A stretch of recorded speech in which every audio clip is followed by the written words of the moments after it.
So all the rest, of course, you can also join the conversation, because here we are not just a group of people who were founders of companies. Maybe you've also started to founded something. So I hope these stories will be inspiring and encouraging. If you want to do something, you can perceive your goal. Yeah, we live in the times where we are using Facebook and Instagram each time we switch on our cell phone. We are interested to know as much as possible about others, where they are spending their free time, where they are eating, drinking, etc. So right now everyone is using personal stories to learn from. And right now we expect to hear a personal story from each one of you. Svetlana, we will begin with you. When people want to hear a success story, quite often people ask, what have you done? But I would like to ask a different question. Why did you do that? Thank you. Thank you for inviting me. We have a wonderful team here. Yeah, I'm thankful for having one more woman here, Tetyana. I'm Svetlana, by the way. I start my days with oatmeal food. Yeah, in fact, it was quite scary in the beginning, and it's very difficult to avoid some commonplace ideas when sharing such a story. In fact, it's quite difficult to believe in oneself, but in my life, something that's the most important is people. Maybe this sounds like some lofty idea, but for my entire life, I was unbelievably lucky. I always meet wonderful people, and somehow I manage to make deals with them, and somehow we interact very successfully. And this is something that gives me more power. And when I think of it in the hindsight, it seems like we are approaching some good end. But of course, in the daily life, there are also negative issues. You're waking up at night, sweating and thinking how this is going to continue. And also, if you truly believe in something, it's really important to be straightforward and uh, never ready for compromises. I learned this the hard way, but still it's highly important. One more thing that I wanted to share and I have forgotten is that you have to be confident, uh, and if you feel that this is yours, you can be bold to some extent. You just have to do it, and you do not imagine any plan B or plan C. And first of all, again, this is luck. Again, this is ability to find the right people and to work with them. And I hope that everyone who really wants to work, that you are going to be really successful. But boldness is maybe not the crucial thing. It's, once again, you are asking what you are answering what you have done, but I'm asking why.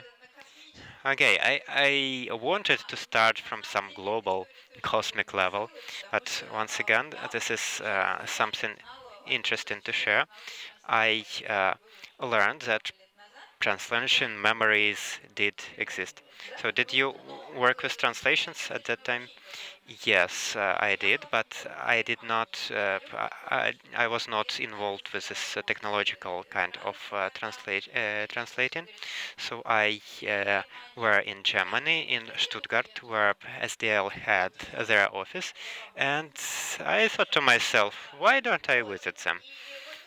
And this is where this boldness was useful. I asked this manager many questions, and I explained them that this thing is not in Russia yet. And they said, okay, you may try, but aren't you aware that there is piracy in Russia? And they said, uh, lots of other things, but I was still persuasive to some extent, and they said, yeah, okay, let's try. And then I was lucky to meet the right people, and I've been working with them for quite some time, and it's the same team all the time. We experienced the good and the bad, and we are still here.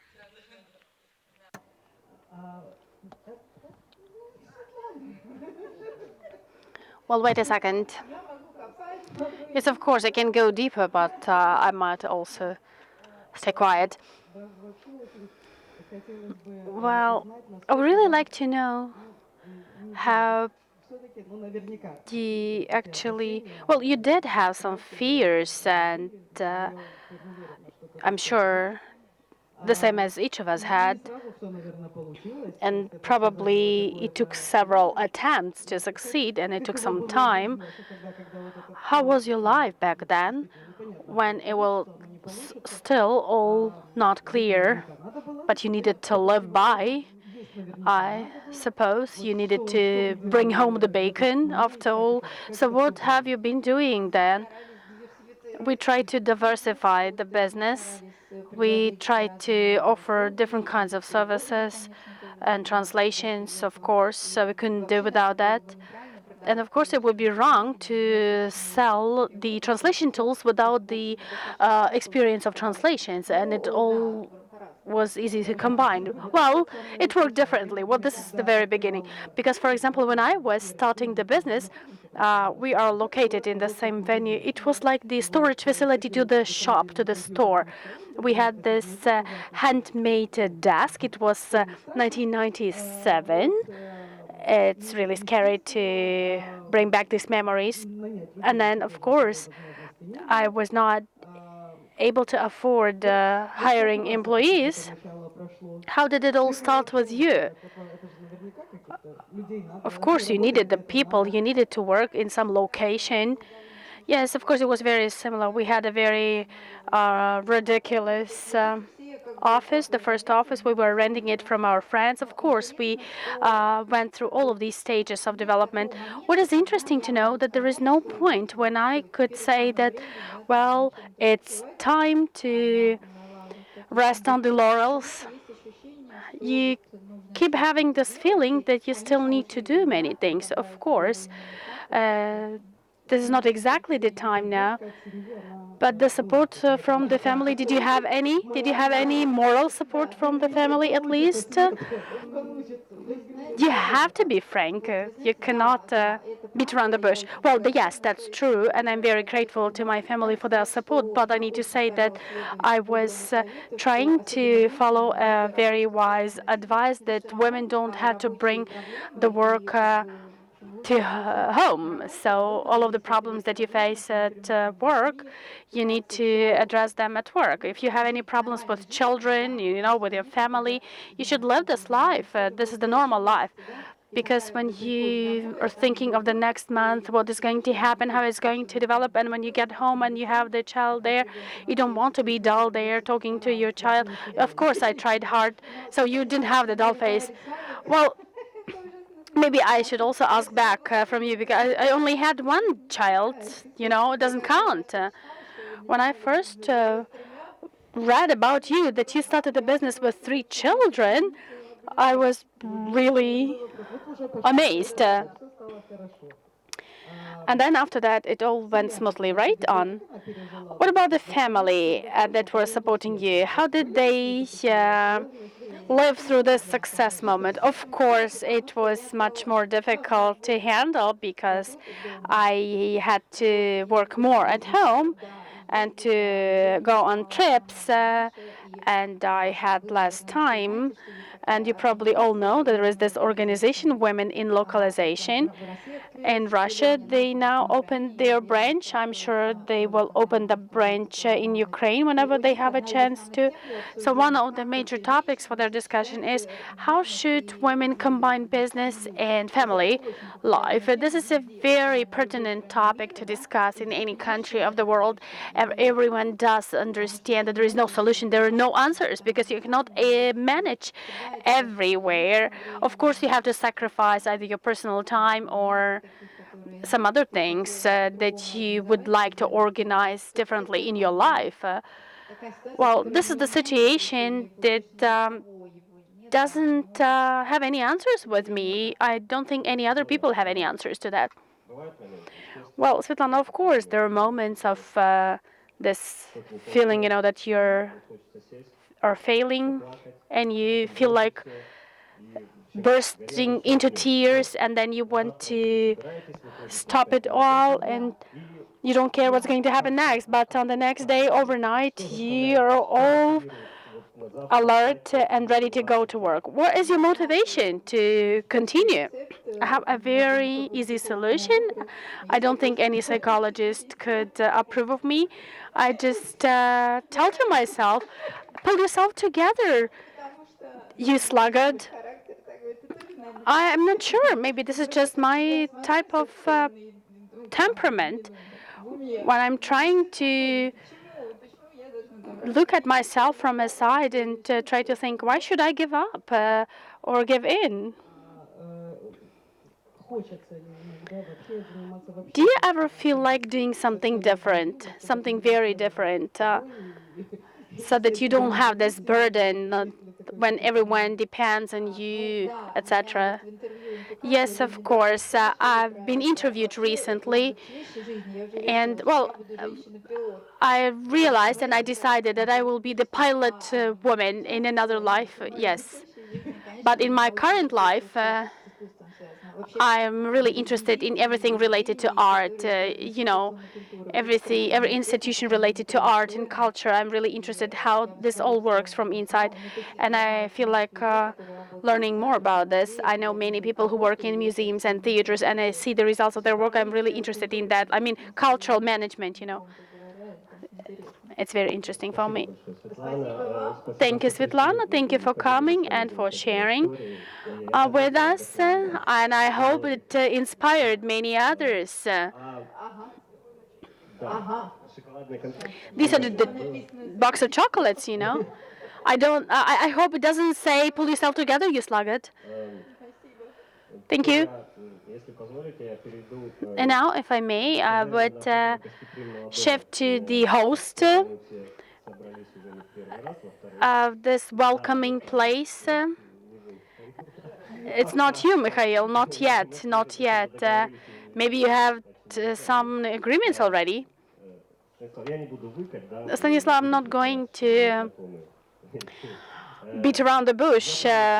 Let's not pretend we don't know each other. I remember the 2007, and today Pavel Dunayev was thinking back of the PROS conference in Kharkiv. And I remember that you were coming there as a company, as an in-text company. Back then, I noticed that you were very attentively listening to all speakers. You were very attentively listening to all discussions. You could immediately tell that you are very serious about the organization of the processes of your translation company and you want to develop it. Can you please share with us, when was this moment when you realized, yes, this is my thing, this is my piece of cake, this is something I want to do in life? Have you ever had this moment? Or maybe it just flew fluently? I still haven't had this moment. I haven't had this moment yet when I think, well, this is my thing. I would be happy to give it away to somebody. I mean, starting from that year, this year, or maybe earlier. I wouldn't say that I'm highly satisfied with what I do. This is just something that I have to do. This is not something that I am willing to do in most cases. What did you plan to do in life? Did you plan it? Well, this is the family business, isn't it? I didn't plan. I had to bring home the bacon. And we needed to earn money. We tried to analyze different niches. Well, this is something that worked and should it. But then um, it is not followed by any specific hype or anything. You're not hiding this. Well, there is no point in hiding things. If a person is happy doing nothing, why should I really destroy my life and lie about the satisfaction that you get from work? Well, I can actually be satisfied and happy for 4 hours a day. Well, 4 hours a day is good. Well, but the working day is 8 hours, you know. What do you do the other 4 hours? Well, of course, in the beginning you are more satisfied, and then you get to realize that you could speed up in the wrong direction because there are business interests and there are personal interests. You know, in the beginning, you identify yourself with the business and you think this is the same thing, but you should not be doing this. You would not be able to work forever. So when you get this disillusionment of disidentification, you understand that this is the business, this is me. So what do you do next? Actually, you have not had any relation to this industry before. Well, I still don't have any relation to this industry. Well, that's good. That's good. Well, you found yourself in this industry, in this domain. Why did you decide to keep it? Why did you decide to keep investing your effort into this? Why? How old were you? You could do anything back then. Well, these were the peculiarities of my psychological type. I'm a basic introvert. As such, I was a nerdish kind of person, getting deep into computers. And it was easy to do for me. It was natural for me to think about, to contemplate. Otherwise, I could be the director of the disco party, you know. Well, yes, it came true. That's why we have all of this event. Well, it took 17 years, you know. But it was really related to my natural inclinations, something that was more near and dear to me. And there were the factors, you know, because this is 1998 when the internet came. Since when have you been in the company? It was since 2002. This is when we realized the capacity and the possibilities of the internet and the possibility to work with the foreign customers. But on the other hand, my father is a polyglot. He knows 10 foreign languages. So I decided I needed to combine these abilities. This is how we combined it, and this is how I found myself in the company. I'm not sure whether this is good or bad, but, well, some people see possibilities where others see obstacles, which means that you saw possibilities where others saw nothing. Well, our family needed some profit in that time, and that's why we had to think hard how to get it, and then it just evolved. What about your family? The great, good, big family. For me, personally, family is the place where I resume myself. This is something that helps me overcome the stress. And I do realize that in your work, managing the company, running the company, you have very little time for the family.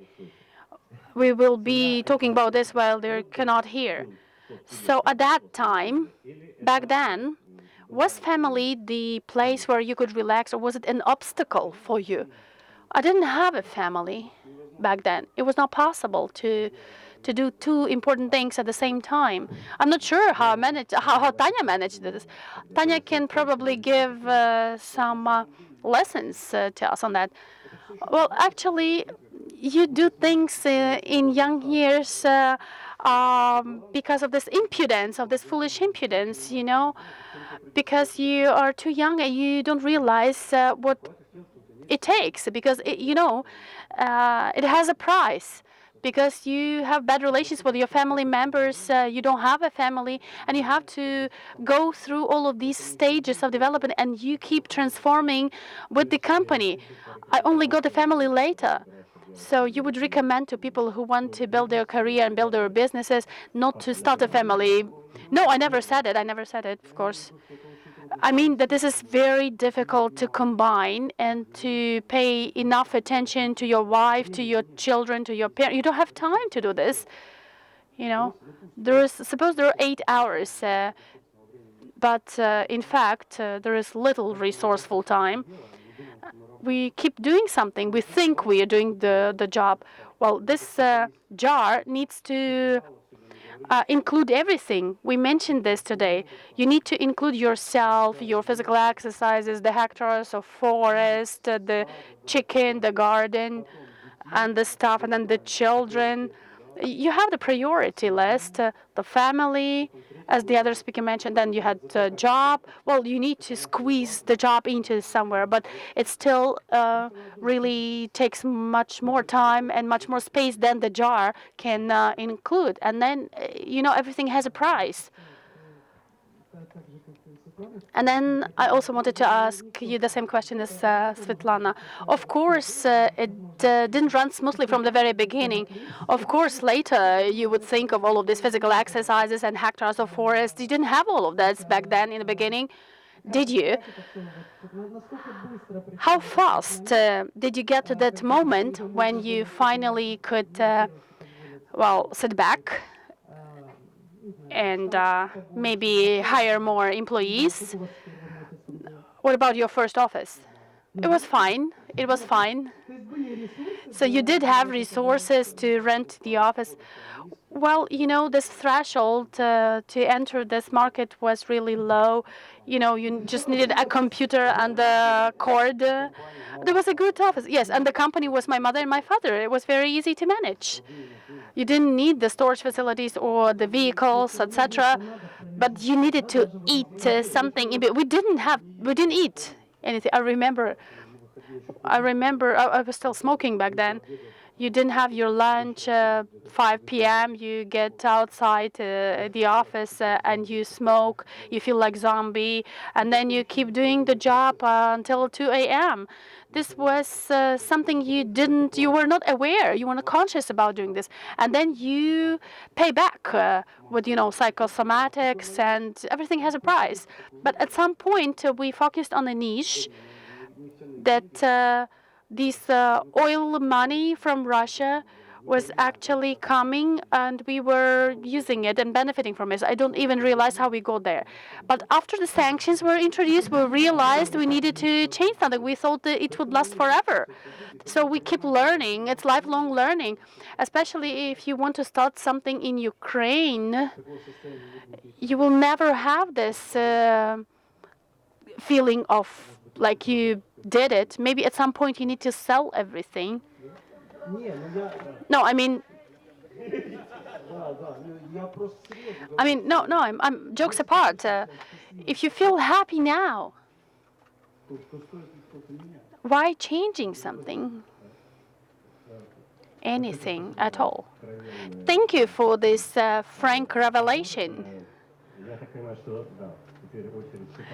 Now, I think it's your turn to get a chocolate, but Stanislav is busy and he needs to leave probably.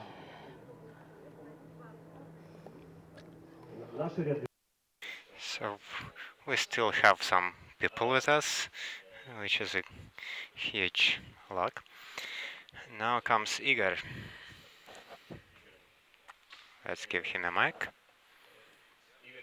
Igor, today or yesterday I heard this story about your job at the airport, and if you want you can share.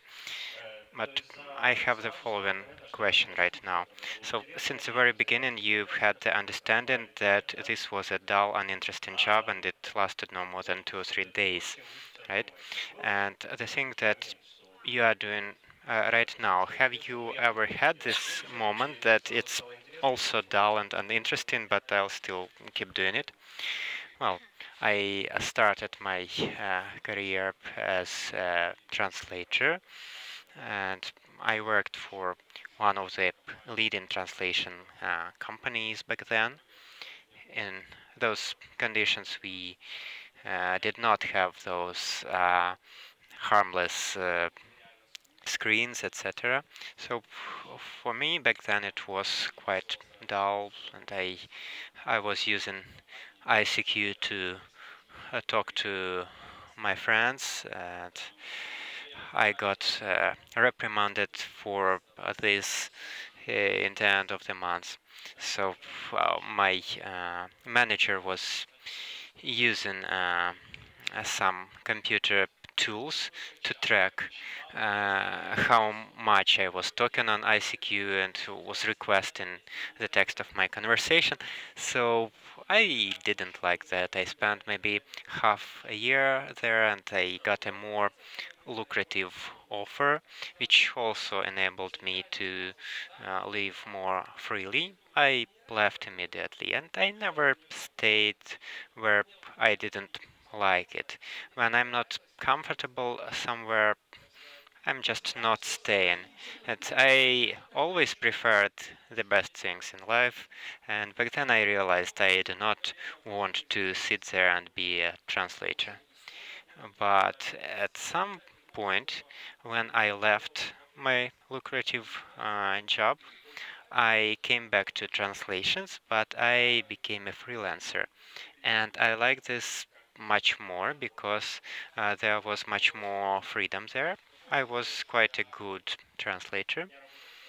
And by the way, I worked for a company where Vladimir was the manager. No, the manager was a different guy, actually, Vladimir's boss.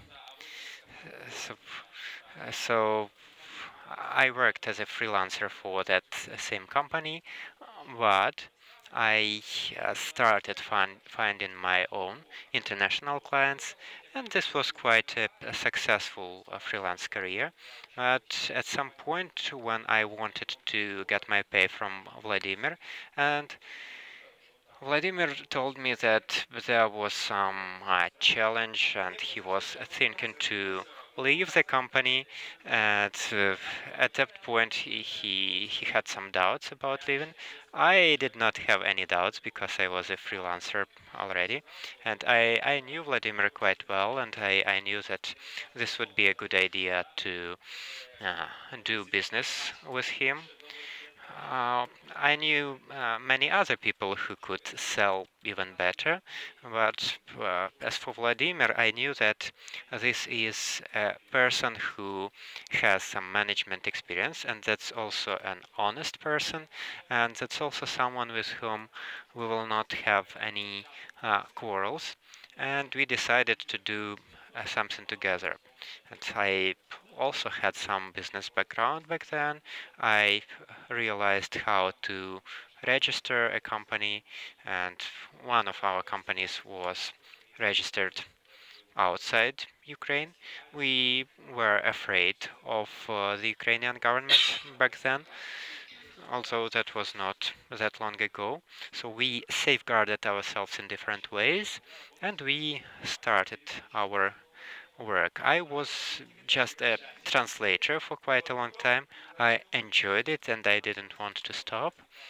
But at some point, we noticed that we have uh, lack of project managers, and there were like four of us. They decided to try that out, and I became a PM. And of course, when I saw some bad translations, this was my company, so I was very emotional about that. How can this person be working for me? So I had quite a personal attitude to everything, but the company kept growing, and we didn't have any difficult periods. So I had my freelance clients. Vladimir was known in the industry, and again, even though he left the company. Some people contacted him because they wanted to work for him. We had our busy times. We had to work around the clock sometimes, but I've already forgotten those times. So once again, I was a manager for some time, and when the Crimea was annexed, we realized that there is a decline on the market, and we do not keep growing because before that we had maybe 30% growth each year, and at that point we got a small drop, maybe like a 10% drop. I know that in some Russian companies it was something like 40% drop. So here we had something much milder, but still we didn't like this trend. And at some point we gathered together and decided that we, the owners, at that time there were just three of us. One of us sold out the share, and we decided to redistribute our roles. Instead of management, I started doing sales, and this is something I liked even more. Right now, I'm not involved in that as well. I'm doing management of sales. So I guess this is something I want to do. Lots of communication, lots of movement, traveling, conferences, etc. So coming back to conferences, Igor has a wonderful feature. Whenever there is a chance to win some prize, Igor wins. Well, this year my friends are winning. Okay, that's also good. So, what do you think is your uh, main drawback or the loss that you had in your job? Well, I think one of the losses I had is that when I started traveling more, I since then I have much less time for my family, for my nearest circle. This is something that suffered a bit, but all the rest is okay. Yeah, you're always paying the price. You are giving away some part of your personal life. This is one of the drawbacks of the shortcomings of frequent business trips and frequent absences at home. So, still, uh, right now I cannot stop. I cannot say, okay, uh, that's it, let someone else travel instead of me. I've already established some name, some persona at the conferences, and I do not even imagine myself as doing something else. And now, a couple of words from you for those who right now would like to become a translation agency, because this is something a lot of freelancers do at some point. What would be your advice, and is it an appropriate thing to do right now? Well, it depends on the type of personality. There should be some leadership qualities. If a person has no leadership qualities, if the person has no persuasion skills, that's probably not the best choice, because you are working for others because something persuaded you to do so. And it's highly important for such a person to be a real leader, to have leadership qualities, and also to be able to delegate. It's not like it's just me who can translate well. And this was the problem with the force of the founders we had. So that was a person who believed that only he could translate well. He worked 24 hours a day, and he experienced some burnout, and he left. And now he has a small company, and he still does all the proofreading, and he cannot leave this business. So this is something you have to stop at some point. You have to hire people, you have to persuade people to work for you. So you have to understand whether you are a translator or you are a businessman. Yeah, even in our company, With Volodymyr, we are co-owners of the company, but our roles are different.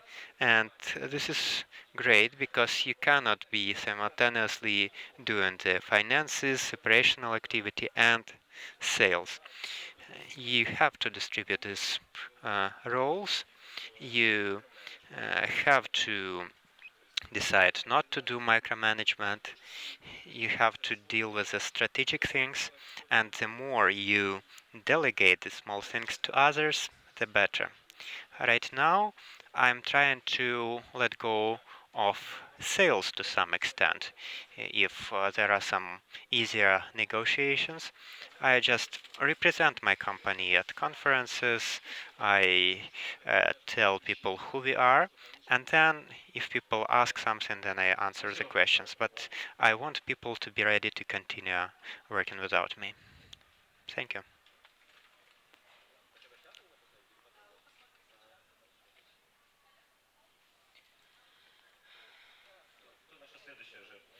Who is our next victim?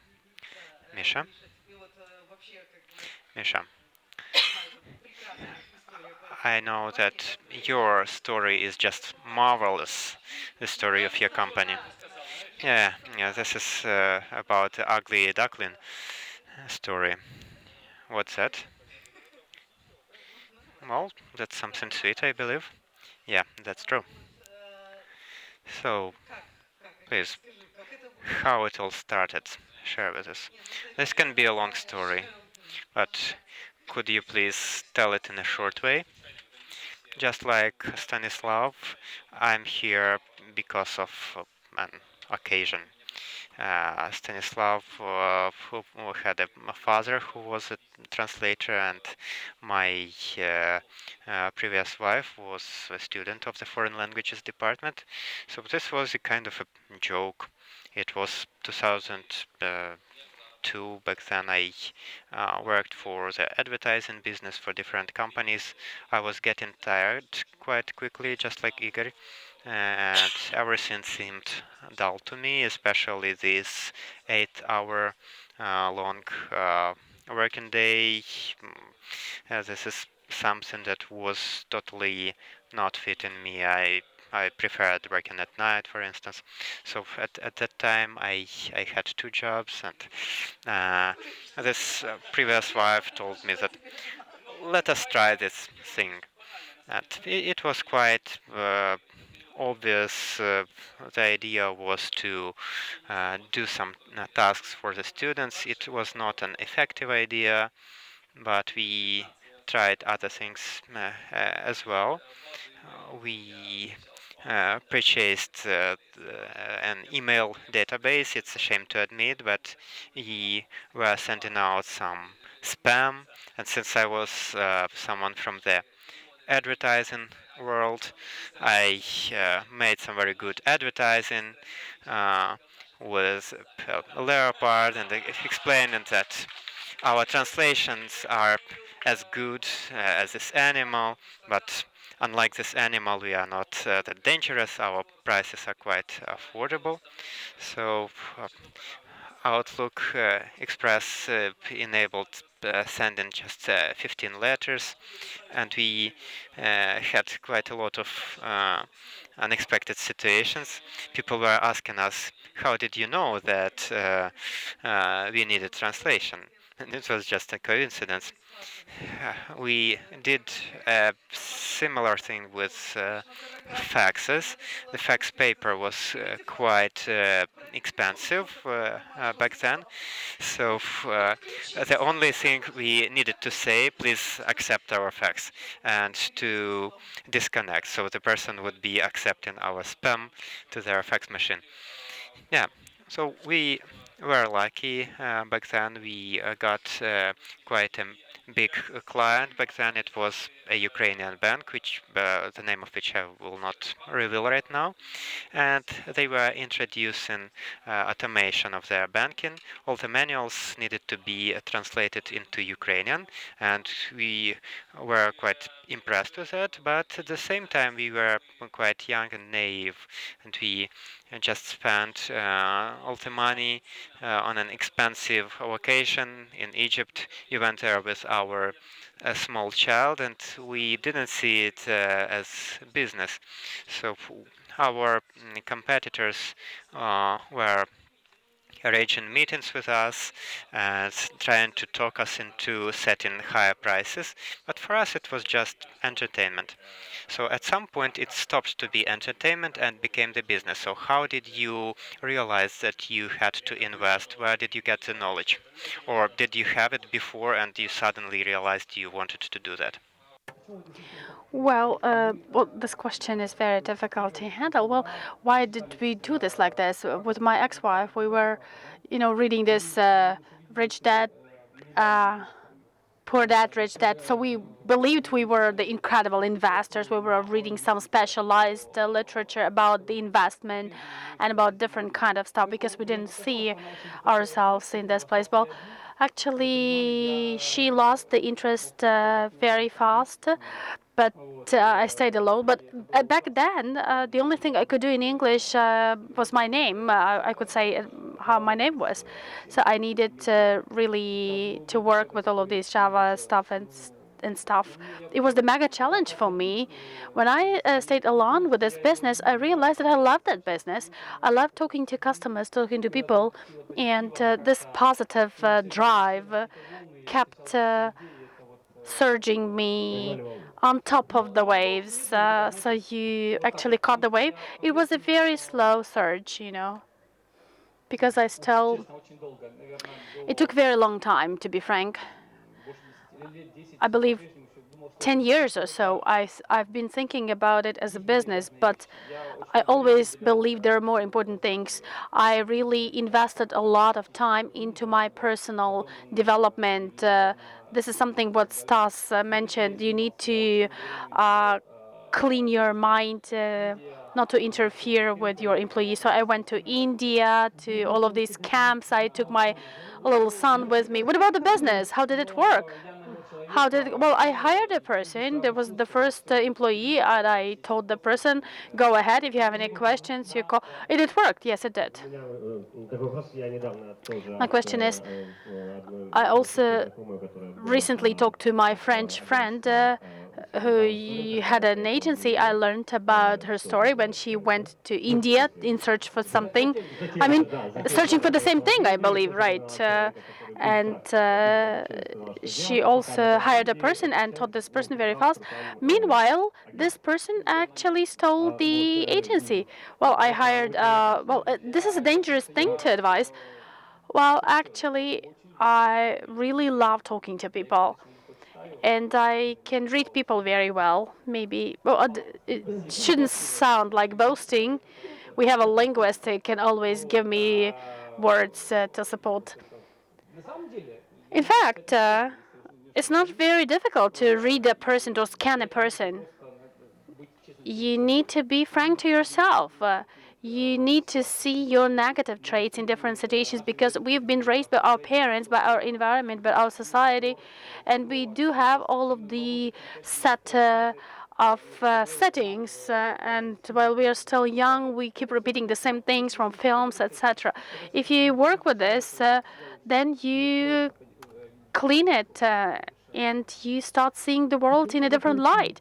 What was the price that you paid for all of this? It was a very long growth. They started later and now they are 3 times bigger than me. No, are you concerned about? No, I'm not. I mean, at some point you might think, well, I could have become the company with a million turnover. But anyway, on the other hand, I still focus not on sales. Maybe this is wrong to have, but still. Renata Baninata said, well, I asked Renata Baninata at my first conference in 2012 in Krakow. And could you give me one sentence how to be successful in our business? And he said, sales, sales, sales. This is just one word. Well, this is the U.S. approach, of course, American attitude, but it works well. But also, basically, it also works with freelancers with the high rates. because they have high rates, not because they are the best of freelancers, because well, they might be very good, because they can sell themselves and they can promote themselves and they can make a name for themselves in social media or elsewhere. High rates do not always go to the best of freelancers. I know this for sure. Well, it sounds offensive, because freelancers keep complaining that you're pressing on us, you're underpaying, etc. Well, we've been through this. We've been arguing about whether we need charters or not, and then we've been discussing the agencies. Are they trying to exploit us or not? But then we realize they help us. Well, sales are important for everyone, for freelancers, for agencies, for even more so for agencies, but also for freelancers. What do you fear in this business? Well, I used to have this problem before. Since I do not have this needed background, I would always think that I am a temporary person here and I'm the outsider here, and I believed at some point it would all end. Well, but I needed to eat something. I needed to bring home the bacon. The children, I kept getting more and more children, and they keep demanding something and keep growing. So these are typical fears everyone else would get. But the biggest fear is the fear to grow. Of course, the fear of growth, not of growth of profits, but if you grow, you're going to get more people. But if something happens tomorrow, then MT comes here and it destroys everything. Or the competitors would beat you with their prices. But I am responsible to these people.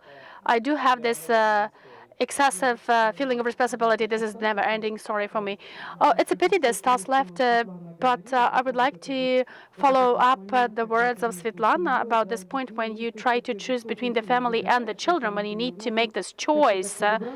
We do have this company that everyone has many children to boast of.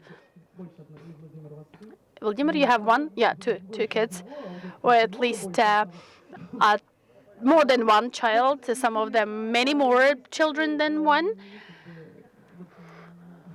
So, do you, since these are mostly men, do you have these concerns that are bothering you, that you could have given more time to the family, to the children? Well, my wife would tell me, are you crazy or something? Do you still remember their names or babies? Let's have a lunch together at least. Yes, of course we've had these moments, but these are the problems of delegating the powers. No. I mean, I don't have to delegate.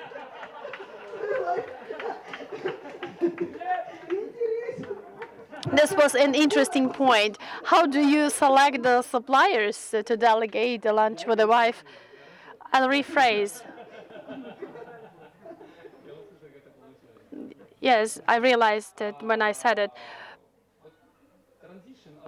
The transition from doer to manager is the most complicated stage out of these 4 stages of entrepreneurship, because it takes you a long time to reject this idea that you are the best doer. And that's why you keep working 24/7, and you have sleepless nights, and you sit up, and the family would suffer. But there comes a point when you need to learn to delegate, and you need to prioritize and actually give more time to your family. Recently, I've been doing this much better, but now my wife travels more. I can feel that our speakers are very open and frank because they think and talk very fast, which means they are saying the truth. So we now pass the microphone to Volodymyr. You have the linguistic background with the KU Polytechnics. After the Polytechnics, what happened next? Well, if we start from the beginning, how my story started to work in the industry, I started working right after graduation. Well, it took me 6 months in the nowhere while I got my first job, but also back during my student years, I've been the freelancer since 2000. I was translating various books for non-experts, and then I was the in-house translator, and then I was entrusted with editing, the quality assurance for the new translators in the company.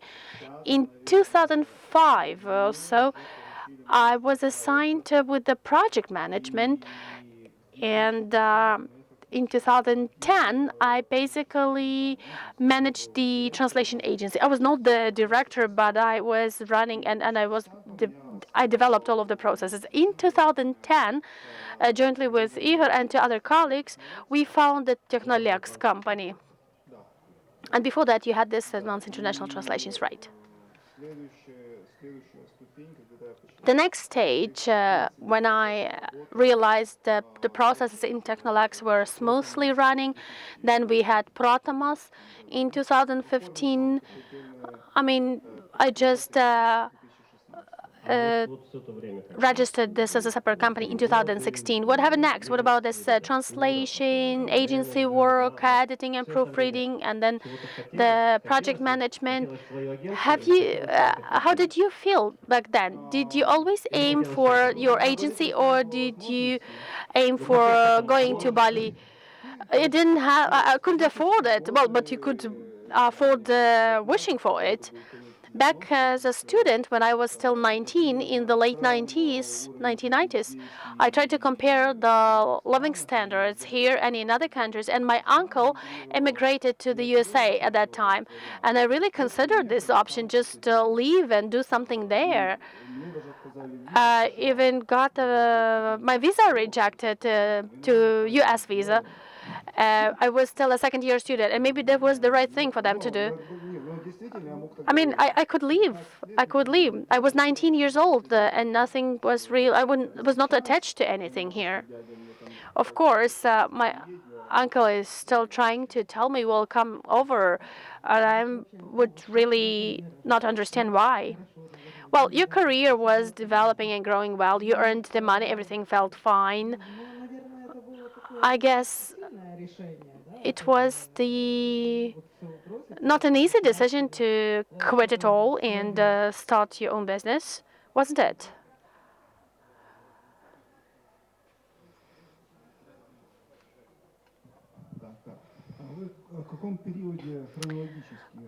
Which exactly timeline point do you mean? I mean, when the Technolex was founded? Well, of course, I'm too old as the tortoise from that film. I remember the story.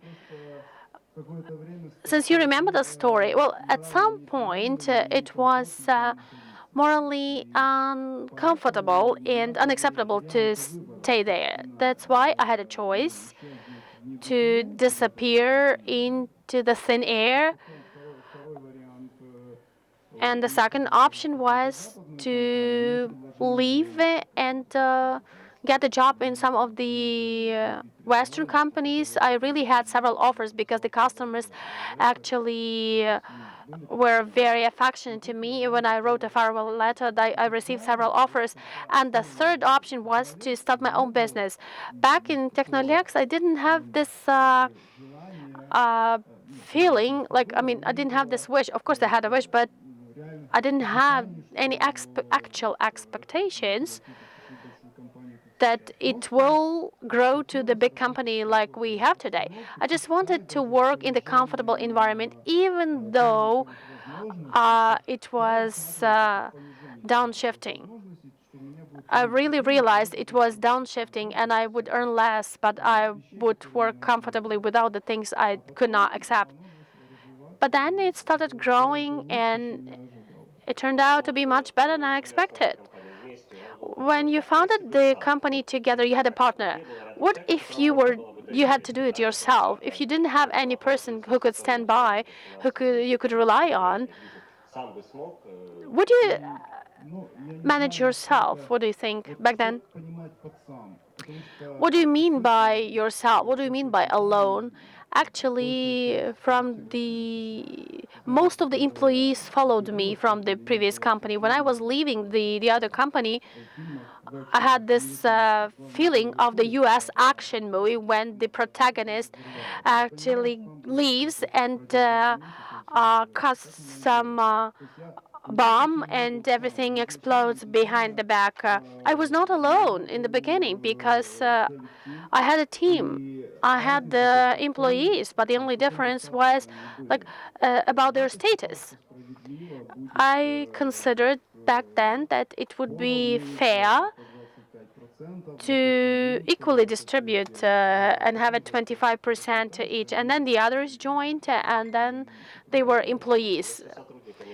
I have a terrible question. Have you also taken along the customers the same as the employees? The customers asked to also follow the employees? Yes, of course, because they asked me to save them. Because if they were to meet their needs in the other company, nobody would leave.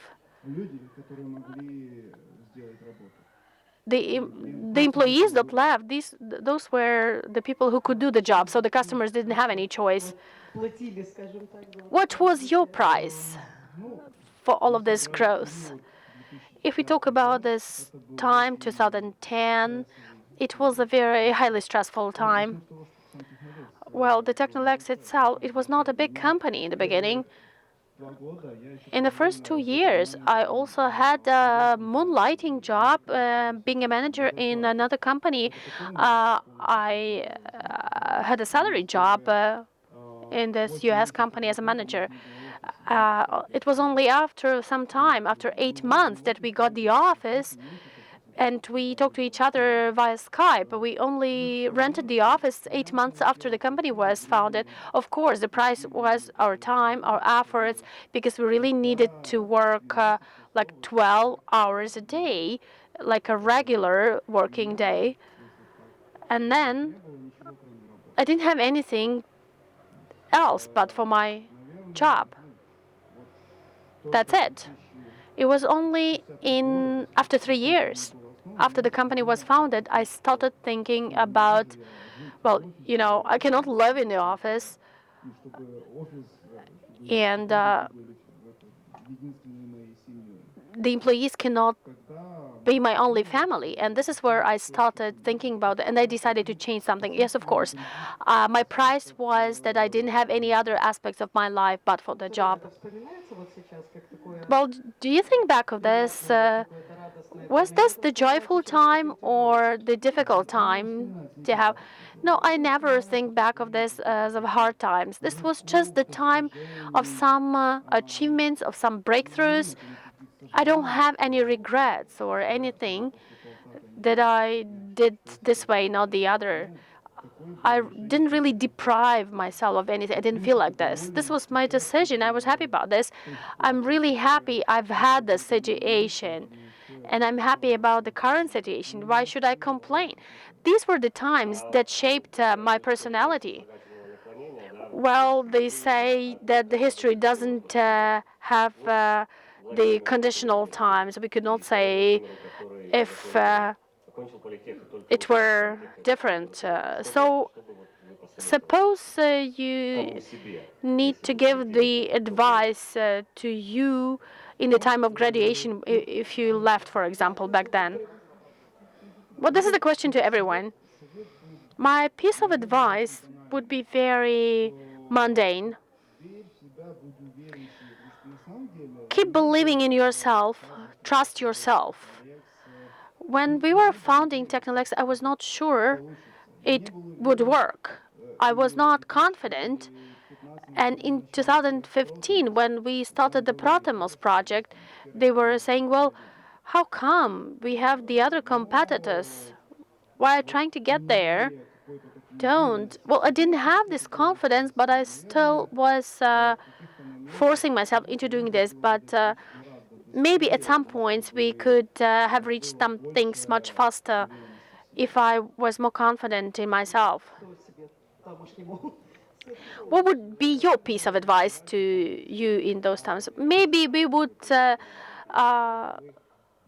get into sales much earlier. Maybe we would start going to conferences much earlier. Well, we're talking about you as a very young person. Well, in fact, I'm not sure. I'm not sorry. I don't regret about anything. When I graduated, I went to Cyprus and I spent 3 years in the Cyprus. I think this was the most important decision in my future life, for my future life, because these were very destitute conditions. I didn't have anything after graduation, and I tried several jobs, and I realized I couldn't do work like this. And I really saw real life there. Even though Cyprus is a little island, it was still a much more European country than Ukraine at that time. So after living for some time in a different world, I didn't want to downsize and downshift my living standards. This was an important reason to have this company. If I didn't have this company, I would do another business. I believe sooner or later I would still be in business. I don't feel like a person who would sit in the corner far away from the managers and do the little thing. I'm just a different kind of person. Mikhail, what about you? It's very difficult to grab the microphone from home. We have the rules. That's why we are here. We are here.